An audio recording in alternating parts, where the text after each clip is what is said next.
Kiambao at CJ Perez. Hinangaan ng maraming fans dahil sila ang nagpapanalo kontra sa Jordan. Yan ang ating pag-uusapan this video. Kaya before that guys, please pa-subscribe for more basketball updates. Kung ating nakita, talaga namang tinrabaho ng Gilas Pilipinas ang maging laban. Lahat sila ay nakapag-ambag. Grabe din si Soto, si Dwight, at syempre si Tamayo, ngunit na injured lang. Samantalang grabe dito sa gitgita na laban sa fourth quarter at talagang decision game o sabihing overtime. Grabe yung 3 points na ginawa ni Kiambao dahil yun ang naging puntos para maipanalo ang laro.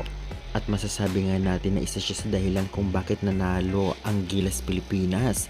Samantalang grabe din na iambag ni CJ Perez dahil laging lumalamang ang Jordan, siya naman ang humahabol. Kahit hindi masyadong katangkaran kung ating titignan, ngunit napakabilis at napakagaling nitong si CJ. Kaya napaka-deserve nito nga si Kiambao at CJ Perez na talaga namang hangaan ng maraming tao at fans. Kaya anong sa inyo? Sila ba talaga ang nagpapanalo sa game? How about naman sina Soto at Dwight at ang iba pa? Pa-comment, pa-subscribe for more basketball updates.